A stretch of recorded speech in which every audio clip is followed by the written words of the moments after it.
Salut, salut les amis, on espère que vous allez bien. En tout cas, nous, ça va tranquille.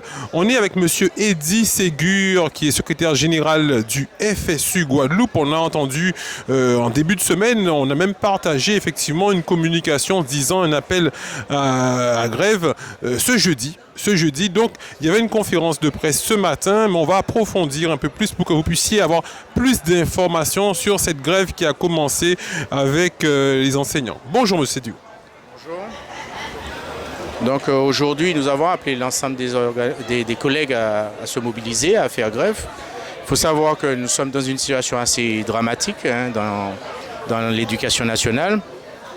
Et cette situation s'est aggravée avec notamment le passage de la tempête Fiona. À ce jour, nous avons énormément d'élèves déscolarisés, nous avons énormément d'élèves qui n'ont pas l'ensemble de leurs cours. Nous avons aussi un gros problème de recrutement. Il faut savoir que depuis pratiquement 20 ans, le pouvoir d'achat a diminué de 20% pour les enseignants, mais surtout, nous sommes dans l'incapacité de pourvoir aux 4000 postes au concours. Et donc, tout simplement, c'est des élèves déscolarisés, des élèves à qui il manque des heures, soit de français, de maths, d'espagnol, peu importe la matière. Et malgré le recrutement de 350 contractuels depuis le 1er septembre, il nous manque, bon an, mal an, à peu près 150 postes dans le second degré et 50 postes dans le premier degré pour pouvoir faire face à toutes nos obligations de prise en charge des élèves. Alors bien sûr, à cela, ça ajoute le fait que lorsque vous demandez à un enseignant à Bac+5 de devoir travailler en début de carrière avec 1,4 SMIC, vous pensez bien que les jeunes, ils rechignent à passer les concours, ils rechignent à s'engager dans la fonction publique d'éducation et nous sommes en grande difficulté. Après, nous avons toujours ces problèmes récurrents, problèmes sanitaires, avec des établissements toujours sans eau, avec des établissements tout simplement avec des invasions de rats. Et donc, oui, aujourd'hui, nous avons encore des établissements qui ne peuvent accueillir correctement les élèves. Je prends un exemple, par exemple, à Port-Louis, où les élèves sont accueillis uniquement le matin et l'après-midi, ils sont obligés de rester chez eux. Et on est dans l'incapacité de pouvoir faire de telle façon que les élèves aient l'ensemble de leurs heures de cours. Donc, c'est pour toutes ces raisons que nous sommes mobilisés aujourd'hui avec les collègues au niveau de la FSU. Faire de telle façon que, le métier soit considéré correctement. 2, que les jeunes puissent s'investir dans le métier et faire de telle façon que nous ayons des enseignants en nombre suffisant dans les écoles. Et puis surtout, 3, faire que nos conditions de travail s'améliorent parce qu'aujourd'hui, on assiste tout simplement à un certain nombre de jeunes qui démissionnent parce que tout simplement l'État ne met pas les conditions pour qu'on puisse travailler et nous puissions faire réussir nos élèves. Alors jusqu'à maintenant, justement, par rapport à l'État, quelle est la réponse qu'ils vous ont donnée par rapport à cette problématique? Alors il faut savoir que nous étions déjà mobilisés au mois de janvier sur la problématique des salaires. On voyait déjà les difficultés qu'on aurait pour recruter du personnel. Comme vous le savez, ces mobilisations ont quand même permis l'augmentation du point d'indice de 3,5%. Ça a représenté pour la quasi-totalité des collègues une augmentation de salaire de 100 €. Nous savons pertinemment hier que le ministre de l'Éducation semble vouloir porter une deuxième contribution avec une augmentation de 10% des salaires.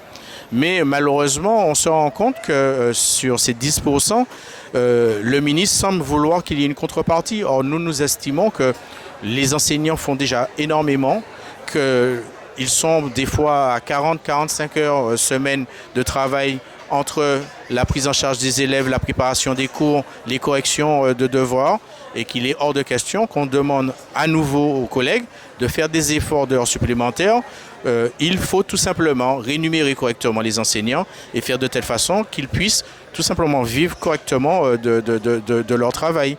Donc, il y a des négociations qui ont commencé. Il faut savoir qu'en France hexagonale, la grève a été extrêmement bien suivie. Beaucoup d'écoles ont été fermées, beaucoup d'établissements dans le second degré ont été fermés. Donc nous sommes dans le rapport de force.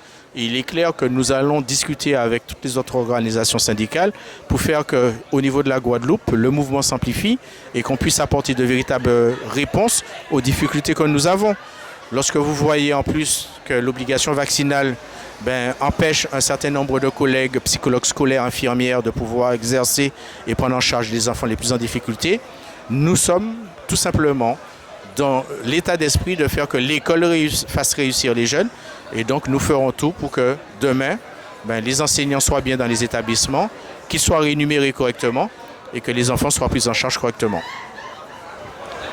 Vous avez soulevé aussi la problématique des rats dans les structures. On a entendu pendant la tempête Fiona que la lectospirose, l'ARS a parlé effectivement de la problématique de la lectospirose qui est due effectivement surtout par rapport aux porteurs effectivement des rats. Donc quelles sont les actions que l'ARS a mis en place pour lutter contre cette problématique avec les rats? Alors pour l'instant, l'ARS ne met pas d'action particulière. Nous, les organisations syndicales, par le biais du CHSCT, nous avons fait de telle façon qu'il y ait un protocole rats et souris, qui fait que lorsqu'il y a des rats et des souris dans les établissements, qu'il y ait un vrai programme de dératisation, que les établissements soient fermés à minima 48 heures, pour qu'il y ait une vraie dératisation et que les établissements soient mis en sécurité. Mais aujourd'hui, l'ensemble donc, de ces procédures, sur le plan financier, sont portées par les municipalités. Il aurait fallu que l'ARS puisse avoir une dotation spécifique pour faire de telle façon que chaque fois qu'il y a des rats dans des établissements, ils soient dératisés, mais surtout en prévention, qu'il y ait régulièrement, une fois par mois ou une fois tous les 2 mois, des dératisations systématiques pour que justement on ne se retrouve pas dans l'obligation de fermer les établissements. De même, tout le monde disait qu'il était important que la problématique de l'hygiène soit réglée dans les établissements. Nous ne cessions de dire, après la crise Covid, qu'il fallait des citernes dans les établissements. On se rend compte que finalement, après le passage de Fiona, bon nombre d'établissements n'ont toujours pas de citernes reliées au réseau. Et donc, de fait, des établissements ferment parce qu'on est incapable de pouvoir nettoyer ces établissements, notamment ceux qui ont été envahis par des coulées de boue. On est incapable de pouvoir donc désinfecter ces établissements. Et puis, on est incapable d'ouvrir les établissements parce que les enfants n'ont même pas accès aux produits si nécessaires qu'est l'eau. Alors justement par rapport à... Alors justement, en parlant des citernes, on a vu aussi plusieurs communiqués sur les réseaux sociaux avec des écoles qui ont reçu les citernes et aussi la population qui a fait passer des petites vidéos montrant que ces citernes sont livrées mais n'étant pas alimentées effectivement, donc ne sont pas opérationnelles. Donc la situation reste avec la même problématique. Avez-vous eu cette même information? Vous faites le même constat? Oui, souvent, effectivement, les citernes sont achetées, mais elles ne sont pas reliées. Résultat des courses, même si elles arrivent à être remplies, pour pouvoir faire le raccordement notamment aux toilettes, pour que les enfants puissent effectivement utiliser les toilettes de l'école, pour qu'effectivement on puisse être en capacité de pouvoir nettoyer des salles d'eau, c'est extrêmement compliqué.